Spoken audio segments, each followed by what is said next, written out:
From KGW, this is The Good Stuff. Welcome to the special edition of The Good Stuff. I'm Christine Pitawanich. Today we are looking back at the year and remembering some of the most inspiring people we got to meet. Starting with Justin Kidd, a justice of the peace in Marion County Court. For a second year in a row on Valentine's Day, Kidd dedicated his courtroom to only officiating weddings. Laurel Porter shows us why it's not just an act of kindness, but a personal mission for the judge. In a small strip mall off 99E in Salem, you'll find the Marion County Justice Court. All right, we're ready. Every weekday morning, Judge Justin Kidd dons his judicial robe to preside over the day's court proceedings. All rise. Marion County Justice Court is now in session. The Honorable Judge Kidd is now presiding. What we do, please be seated. A lot of traffic cases. Running red lights, speeding. Issued Miss Olson a citation for speeding. I was speeding, I will admit, 67, not 76. They ask you to do a specific job. Small claims. Did you test drive the vehicle? But right now I'm telling you what I'm inclined to do, okay? Evictions. And the testimony you're about to give today will be the truth, the whole truth, and nothing but the truth. I do. Okay, please have a seat. But one day a year, it's less about court Yes. and more about courtship. And the only pledge being made on this day And you will say, I do. that's right. are vows Right? of love. Yes, I do. I do. Marriage is a promise made in the hearts of two people. We've set aside the whole day to celebrate love and marriage and the state recognizing the equal dignity of every marriage. It's Valentine's Day. February 14th, Marion County Court becomes Marrying County Court. Won't ever forget it. A day of love. And now, by the authority vested in me by the state of Oregon, I pronounce you to be husband and wife. You may kiss. Yay! I love you. On most days when people are in court, it's not the best day of their life. It's so wonderful to have a day that is just dedicated to love and joy and celebration and all the good things. 12 couples have chosen the day of love to tie the knot. Getting hitched. Taking the plunge. Today is the most beautiful day. Every half hour. And do you, Sonia? 9:30, a 10. Please place your ring. A 10:30, a 2. And I feel really happy for you. At 3 o'clock, you may kiss. Judge Kidd even has rings. Yeah, people of modest means. And so these are just like from Amazon. All different sizes. You know, and they cost me maybe $1 a piece, right? For couples who might need them. Even though it's just $1, I want them to have that experience. Yeah. Okay. From the witness box to the judge's dais. I love it. Volunteers have festooned the halls of justice with balloon hearts, flowers, and turtle doves. Even a loner bouquet. Isn't that beautiful? And boutonniere. So, Mom, do you want to put a boutonniere on your son? Okay. What's the dealing? Oh, there it is. Is that too high? I haven't done this before. Well, I did, but I didn't do this part. Christina Young and Tim Newman have known each other Third grade. It was mid-third grade. We were kids. almost their whole lives. But by the time we rolled around the 6th grade, we did make an attempt at going steady, and that lasted what? One day. After marrying others Yeah. and divorcing, Yeah. they reunited Let's see here. and have been together 18 years. There's Tim. So why get married now? Why not? Because she's such a beautiful person, I just say, this is my wife, Christina. Valentine's Day. February 14th, 2024 on right. Weddings Day in Marion County. And now, by the authority vested in me by the state of Oregon, I pronounce you to be husband and wife. You may kiss. Oh, finally. Oh, I love you so much. We are gathered here today to celebrate Couple the marriage after of Carl. couple all day. Los declaro. Some Spanish speaking. Ustedes pueden empezar. Beso. Celebrating marriage, something Judge Kidd doesn't take for granted. My husband and I, we've been together for 20 years, and for the first 10 years of our relationship, the state told us no. The courtroom door was barred to us. It's a good day. We rented out this pavilion in the park because we were At their Salem home, we were poor. Kidd and his husband, Rob Owen, reflect on their spiritual church wedding in 2010 in Pittsburgh. Matching blue vests. Yeah. Sadly, they do not fit anymore. Yeah. But their marriage wasn't recognized legally. That was a good cake. That was a good cake. Yes. When they moved to Oregon, they had a domestic partnership. But it still wasn't enough.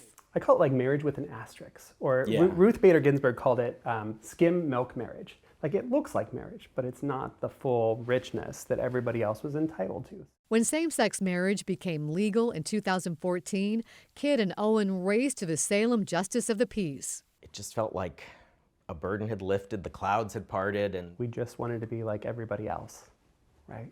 And like the door was open.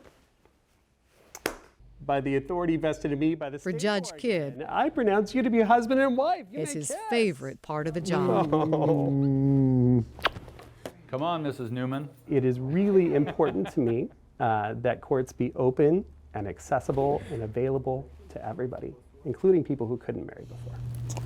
I love you. On this day of love, in a courtroom of justice, I love you. both justice and love prevail. Married. Yes. It just makes me so happy. It's the best day of the year. Isn't that beautiful? What a beautiful story, right?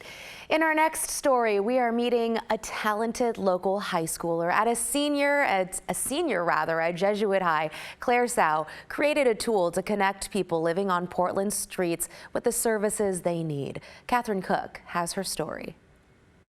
I'm also a high schooler. I still love watching TV, going on my phone. But that is where ordinary ends with Claire Sau. Last summer, the Jesuit senior launched an app she created called Shelter Bridge. It's a resource hub for people experiencing homelessness and food insecurity in Portland, a way for them to find shelter beds and other resources. There's also mental health resources in the area. Claire says she recognized the need for such an app while volunteering at Blanchet House. I kind of realized that it's so hard for people to find these resources, and maybe that's one of the reasons why people continue to struggle. We've been asking for an app like this for a number of years now. Scott Kerman is executive director of Blanchet House. He's thrilled and a little astonished that the solution came from Claire through a high school service project for free. All the credit in the world because they're doing something that frankly nobody else has really stepped up to do. The app has room to grow. Local shelters can register now and eventually provide real-time shelter availability. There's so many different social services out there, and it's definitely going to be a challenge to connect us all, but I think it'll be possible. To have the kind of technology that we use every day with hotels and other kinds of reservations to help people get into safe, supportive, and dignified shelter would be a game changer for our community. There's so much potential here. District Attorney-elect Nathan Vasquez learned about Shelter Bridge last summer. Claire, who was interning at the DA's office, asked him for advice. Vasquez in turn asked her to demo the app for the office. Since then, he's shared Shelter Bridge with first responders, county commissioners, and others, urging them to download and use it. The response has been, oh my gosh, this is amazing. We've been looking for this and wanting this. And I think when I tell people, well, this was developed by a high school student, oftentimes they're a little bit taken aback and blown away. It seems being extraordinary will do that. Make sure that it gets out in the community and leaves a lasting impact. Catherine Cook, KGW News. Wow, inspiring. You know, in November, Claire won the 2024 Congressional App Challenge for Oregon's first congressional district. Congresswoman Suzanne Bonamici commended Claire for developing a much-needed tool to help people experiencing homelessness across our country. Claire is also working with other youth advocates around the country to expand the app's reach. So far, Shelter Bridge is also in Seattle, Philadelphia, and LA. Huge congrats to Claire. Great work. I feel part of this community, I feel part of this state, so it's my way of just giving back to where I live. Coming up on The Good Stuff, a world-renowned artist giving back to the place that inspired him to create. Stay with us.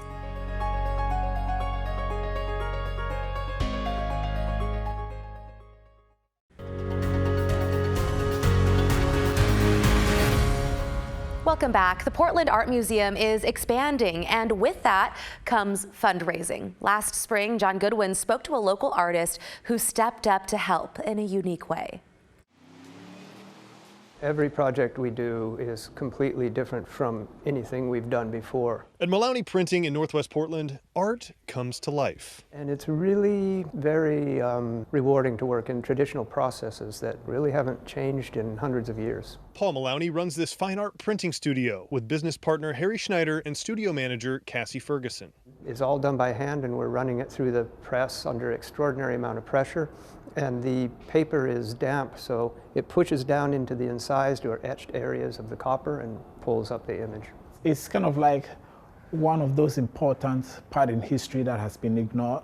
World-renowned artist Otis Kwaku was born in Ghana, but now calls Portland home. He's talking about his latest piece, the one rolling through the press. The print that we're doing with Otis is a traditional etching on copper plate. I've always been a big fan of the Western movie and a cowboy especially. It's a self-portrait of Otis as a cowboy, part of his series highlighting the forgotten history of black cowboys and cowgirls. This self-portrait is anything but self-centered. The museum inspired me a lot. First time when I moved to Portland, Oregon, it was the first place I went to see different kind of art. It was the first place that I discovered a lot of artists that I have never seen before that continue to inspire me today. When I look at his work, I see power. John Goodwin with the Portland Art Museum knows Otis well. One of his paintings is part of the show Black Artists of Oregon, running through March 31st. It's the very first time that we've ever put together an exhibition like this. Maloney Printing is producing 50 prints. 31 have already been sold. All the proceeds go directly to the museum. Every single dime goes to the Portland Art Museum, and it's really powerful for a young local artist to be willing to give back to the museum that way. The next 9 prints are on sale for $4,000 and the final 10 for $4,500. This is my home now, and I feel part of this community. I feel part of this state. So it's my way of just giving back to where I live. John Goodwin, KGW News. So cool. Hey, still ahead on the good stuff, meet one group of people committed to bringing back Portland's charm. Stay with us.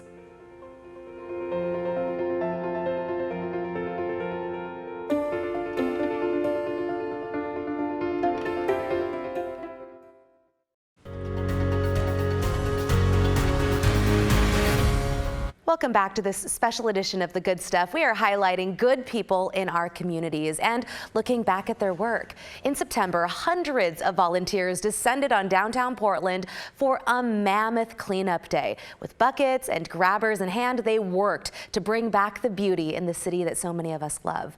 Devin Haskins followed along on their mission. Hi, how are you? Just over a year and a half ago, Ryan Buchanan had an idea. There's just a lot of negative self-talk that we've all had in Portland, especially at that time. Instead of just talking about it, he did something about it, creating the volunteer-led effort to clean up trash called We Believe in Portland. The initial goal was to have about 100 people show up, and it just kind of took off online. The first cleanup was last September, where 500 people helped pick up trash. Then another happened in April, where just like today, there was closer to 1,000 volunteers. So it's just a lot of joy to have so much solidarity and unity of Portland, where I felt like we've been divided in the past, especially since COVID. The small army fanning out across the city, made up of employees of nonprofits, companies, and city workers and leaders. This is people who believe in Portland. They're coming together because they love this city. They want to do something tangible to help. And so look at this crowd. It's a huge crowd of people. Finding whatever trash they could along the curb or on the sidewalk. Buckets quickly filling up with trash. I think Portland's getting a bum rap, and it doesn't need to. This is a beautiful city, and it's nice to see everybody coming together to make an effort. That was the general theme from everyone we talked with. Get Portland back to where it once was. Bring the Rose City its unique charm lost in the years following the pandemic.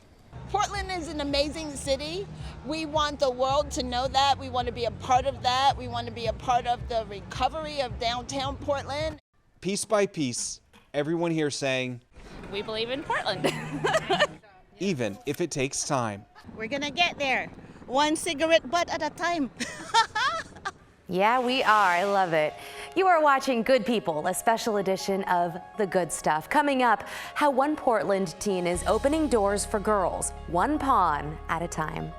And if you know of good stuff happening in your community, we always want to hear about it. You can email us at thegoodstuff@kgw.com or text us there on at the number on your screen. That is 503-226-5088. We'll be right back.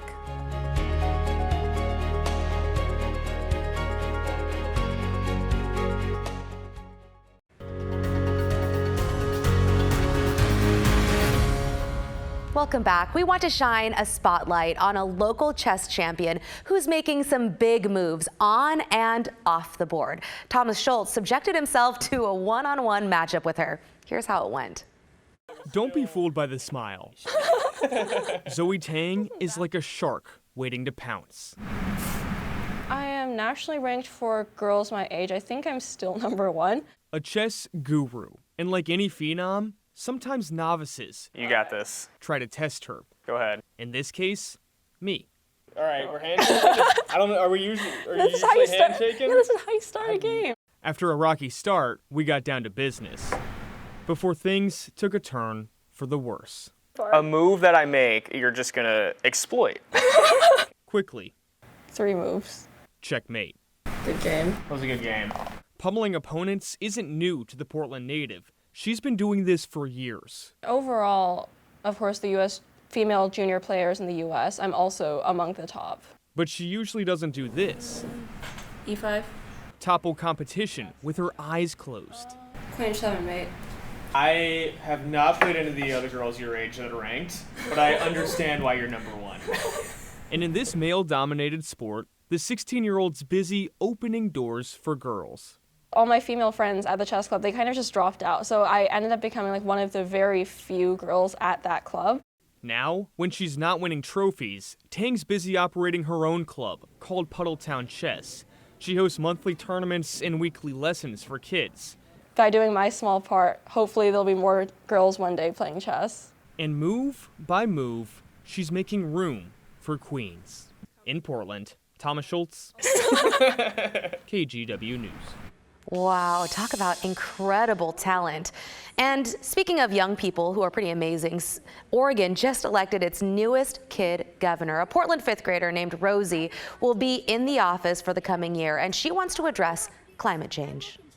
Higher and lower temperatures from heat waves and ice storms not only have reduced and will continue to reduce the quality and the yields of crops, but have increased water supplies, especially groundwater supply in Oregon, and the spreading of disease and insect infestations of plants. So well spoken. Wow. Every year, 5th graders throughout Oregon run for office. They usually pick a platform that's important to them, and thousands of 5th graders from across the state then vote for them. Rosie, huge congrats to you. You are going to do an amazing job. That is all the time that we have for this special edition of The Good Stuff. Thank you so much for being here. Remember, you can always stream The Good Stuff on your schedule. All you have to do is download the free KGW Plus app, available right now on Roku, Apple TV, and Fire TV. As always, thank you so much for being here, hanging out with us, and for sharing the good stuff happening in your community. Have a great night.